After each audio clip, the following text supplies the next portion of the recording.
Hospital থেকে নকুলকে সুস্থ করে বাড়িতে নিয়ে এলো নয়নতারা। রেগে গেল দাদু। আর ঠিক তখনই নয়নতারা নিজের শাড়িতে আগুন দিয়ে নিজেকে শেষ করে দেওয়ার চিন্তা করলো। এইসব কিছু দেখে চিৎকার করে উঠে বাণী। এমনটাই দেখতে পারবেন আজকের পর্বে। বিস্তারিত জানতে চ্যানেলটিকে সাবস্ক্রাইব করে দেখতে থাকুন। গল্পের শুরুতে আমরা দেখতে পারবো অনিরুদ্ধ এবং বাণী সে ফ্যামিলি ফুড ফাইটার অনুষ্ঠানে অংশগ্রহণ করার জন্য সেখানে চলে আসে, কিন্তু সেখানে আদৌ অংশগ্রহণ করতে পারবে কিনা সেটা ছিল অনিশ্চিত। কিন্তু বাণী কোনোভাবেই হেরে যাওয়ার পাত্রী নয়। বাণী তখন সেখানে এসে অনিরুদ্ধর সঙ্গে কথা বলতে শুরু করে।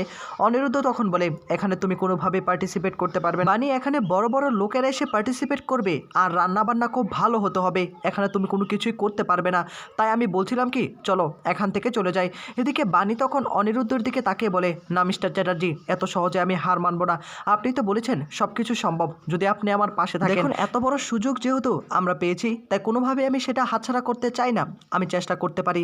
তখনই অনিরুদ্ধ বাণীর দিকে তাকিয়ে বলে, আমি সবসময় তোমার পাশে আছি, কিন্তু এখানে আমরা কোনোভাবে পার্টিসিপেট করতে পারবো কিনা সেটা আমি বুঝতে পারছি না। অনেক বড় বড় লোকের সঙ্গে হাত থাকতে হয়, না হলে কোনোভাবে আমরা সেই ফর্মটা ফিল আপ করতে পারবো না। তখনই বাণী অনিরুদ্ধর দিকে তাকিয়ে বলে, মিস্টার চ্যাটার্জি, আমরা কোথায় যাব এখন? রেজিস্ট্রেশনটা কোথায় গিয়ে করবো সেটাই তো বুঝতে পারছি না।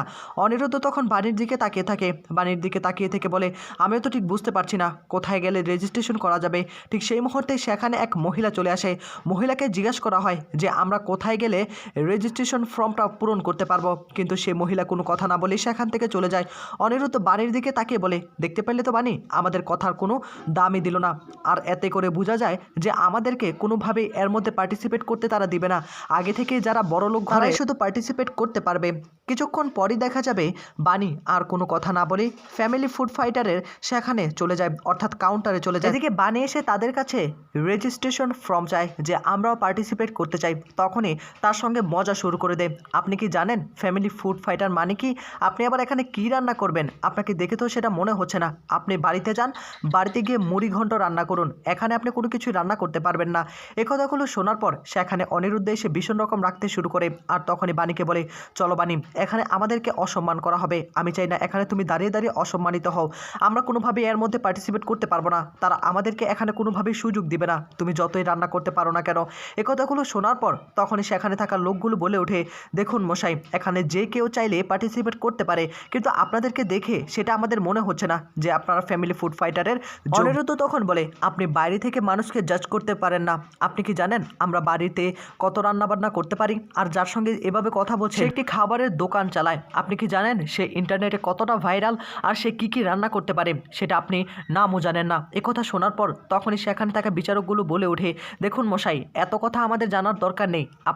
আপনারা এখন আসতে পারেন। আপনাদেরকে আমরা কোনোভাবেই ফর্ম দিতে পারবো না। বাণী তখন বলে, প্লিজ একবার আমাদেরকে সুযোগ দিয়ে দেখুন না। সুযোগ যদি না দিন, আমি কিভাবে সেটা প্রমাণ করব যে আমি রান্না করতে পারি? আমি আজকে খুব ভালো রান্না করব। আপনারা শুধু একটাবার সুযোগ দিয়েই দেখুন না। এদিকে সেই লোকগুলো কোনোভাবেই বাণীকে আর কোনোভাবেই সুযোগ দিতে রাজি নয়। তারা নানাভাবে তাকে উস্কে নানাভাবে অপমানমূলক কথা বলতে শুরু করে। অনিরুদ্ধ রেগে গিয়ে তাদেরকে মারতে যাবে। তখনই বাণী অনিরুদ্ধর হাত ধরে তাকে আটকে ফেলে। মিস্টার চ্যাটার্জি, এখানে কোনোভাবে রাগারাগি করা যাবে না। আমাকে অনুরোধের সাথে বলতে হবে। প্লিজ বিশ্বাস করুন, আমি একটা ইউনিক রেসিপি রান্না করব। আজকে আমি চিড়ের বিরিয়ানি করব। কিছুক্ষণ পরে বিদ্যুতের মা সেখানে চলে আসে। বিদ্যুতের মা চিড়ের বিরিয়ানি রান্না করার সমস্ত জিনিসপত্র নিয়ে আসে। আর বাণী আগে থেকেই বাড়ি থেকে রান্না করে চিড়ের বিরিয়ানি নিয়ে আসে, যাতে করে তাদেরকে বোঝাতে পারে যে আসলেই একটা অন্যরকম আইটেম সে রান্না করতে পারে। বাণী তখন টিফিন বাড়ি থেকে চিড়ের বিরিয়ানিগুলো বের করে দুটো প্লেটের মধ্যে ঢেলে নেয়, যাতে করে তাদেরকে খাইয়ে বোঝাতে পারে যে আসলে চিড়ের বিরিয়ানি বলে কিছু আছে। এগুলো দেখে তখন সে লোকগুলো বলতে শুরু করে, এই বিরিয়ানিকে খাওয়া যাবে নাকি আমাদের আবার শরীর অসুস্থ করবে? আমরা কোনোভাবে এগুলো খেতে পারবো না। বাণী তখন বলে, একবার খেয়ে দেখুনই না, কিচ্ছু হবে না আপনাদের। কিছুক্ষণ পরেই সে লোকগুলো সে বিরিয়ানি খেতে শুরু করে। বিরিয়ানি খাওয়ার পরেই তারা বুঝতে পারে যে এটা আসলে একটা ইউনিক, আর এটা দেখে সকলেই ভীষণই খুশি হয়ে যায়। তখনই তারা প্রশ্ন তোলে, এটা যে আপনি বানিয়েছেন এটার কি প্রমাণ? কিন্তু এটা হ্যাঁ মজা আছে, সেটা আমরা অস্বীকার করতে পারবো না, কিন্তু প্রমাণ দিতে হবে আমাদেরকে।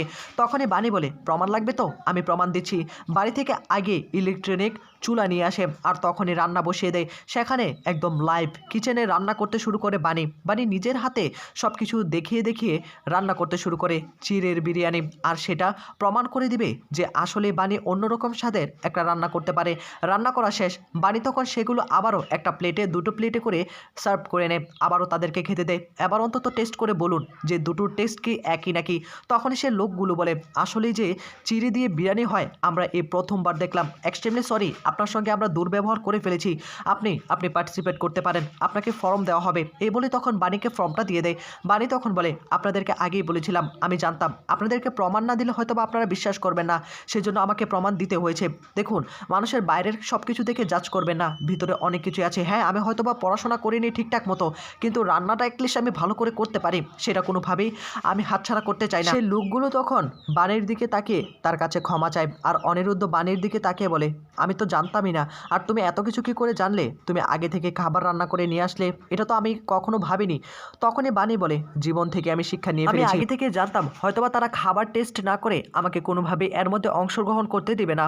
অন্যদিকে দেখা যাবে যে লাইভ টেলিকাস্ট হচ্ছে, যে নতুন পার্টিসিপেট অনিরুদ্ধ এবং বাণী তারা পার্টিসিপেট করছে ফ্যামিলি ফুড ফাইটারে। আর এই কথা জানতে পেরে ভীষণ রকম রেগে যায় মলিও সিদ্ধান্ত বাণীকে কোনোভাবেই এই পার্টিসিপেটে জিততে দেবে না। অন্যদিকে হসপিটালে নকুল হসপিটালের বেডে শুয়ে থাকে। তখনই নার্স তাকে প্রশ্ন করে, দেখুন আপনার তো চেনাশোনা, ওই দেখুন তারা নতুন করে ফ্যামিলি ফুড ফাইটারে পার্টিসিপেট করছে।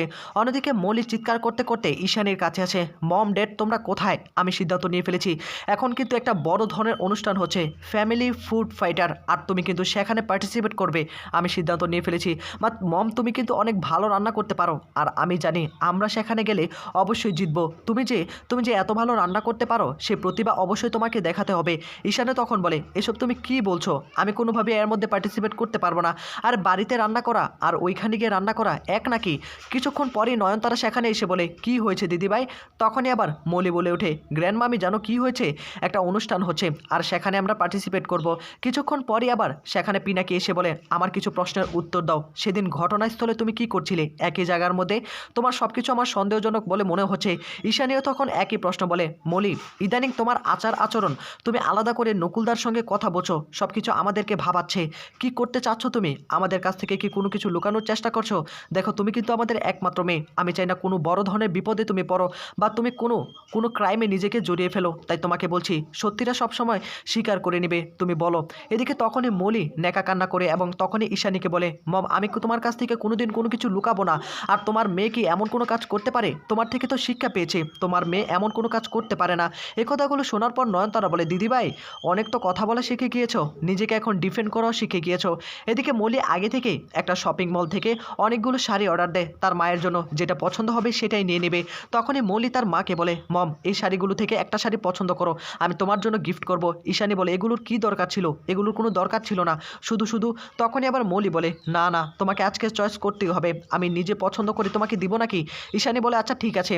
আর তখনই মলির কথা রাখতে ঈশানী একটা শাড়ি পছন্দ করে আর সেই শাড়িটা খুব পছন্দ হয়। দাদু তখন সেখানে এসে বলে, ও তোমরা চলে এসেছো, তোমাদের এখান থেকে তো আমরা প্রতি বছর শাড়ি নিই, সামনে একটা বাড়িতে বড় অনুষ্ঠান করব, সেখানে অনেক শাড়ি লাগবে, তোমরা কিন্তু চলে যাবে একদম স্পেশাল কালেকশনগুলো। তখনই মলি এসে প্রশ্ন করে, কি ব্যাপার দাদু, কিসের অনুষ্ঠান? তখনই দাদু বলে ওঠে, তোমার বিয়ে ঠিক করেছি, আর আমি দিন তারিখও ঠিক করে ফেলবো। এই কথা শোনার পর মলি বলে, আমি বিয়ে করব না। এই বলি তখন দরজা বন্ধ করে বসে থাকে। সকলে ডাকাডাকি শুরু করে দেয়, কিন্তু কোনোভাবে ডাকাডাকি শুনতে পায় না। দাদু তখন বলে ওঠে, আমাদের কথার অবাধ্য হলে তোমাকে কিন্তু আমরা ত্যায্য করব, কোনো সয় সম্পত্তি তুমি কোনো কিছুই পাবে না। এই কথা শোনার পর নয়নতারা তখন বলে, কি বলছো কি? হ্যাঁ, মেয়েটাকে একটু ভাবতে দাও, আমরা কি চিন্তা ভাবনা করি, এভাবে বলছো কেন? মেয়েটা তো ভেঙে পড়বে। মৌলিকে আর ডাকাডাকি করে কোনো সারা শব্দই পাচ্ছিল না। সকলে ভয় পাচ্ছিল যে মৌলি উল্টাপাল্টা কোনো কিছু না করে বসে। তখনই মৌলির দরজাটা ভেঙে ফেলে। অন্যদিকে পুলিশ ঘটনাস্থল থেকে সে পোড়া জিনিসগুলো এনে বাণীকে দিয়ে দেয়। বাণীকে তখন সব কিছু দিয়ে দেয়। আর তখনই বাণীকে বলে, আপনাদের গাড়িতে আগুন লাগানো হয়েছে, ইচ্ছা করে লাগানো হয়েছে। আর এই কথা শোনার পর বাণী তখন সিদ্ধান্ত নেয় যে এই কাজটা কে করেছে সে খুঁজে বের করবে। মৌলি ম্যাডাম, আপনি এই কাজটা করেছেন আমি খুব ভালো করেই বুঝতে পারছি। আপনি শুধু আমাদের টিফিন সেন্টারের সেই গাড়িটাকে আগুন ধরিয়ে দেননি, আমাদের স্বপ্নটাকে শেষ করে দিয়েছেন। আমি প্রতিজ্ঞা করলাম এর ফল আপনাকে ভোগ করতে হবে, আপনাকে আগুনে জ্বলে পুড়ে ছারখার হতে হবে। আমি কোনোভাবেই আপনাকে ছেড়ে কথা বলবো না। আগামীতে আপনারা দেখতে পারবেন যে নকুল হসপিটাল থেকে তাকে ছেড়ে দেওয়া হয়েছে। নয়নতারা তখন বলে, কোথাও যাবে না, বাড়িতেই ফিরতে হবে, আর আমি নকুলকে বাড়িতে ফিরিয়ে নিয়ে যাব। এ কথা শোনার পর তখনই মৌলি নয়নতারাকে বলে, গ্র্যান্ডমামি কি হচ্ছে নাকি? বাড়িতে কাউকে কোনো কিছু না বলে এভাবে নিয়ে যাওয়া উচিত হবে নাকি?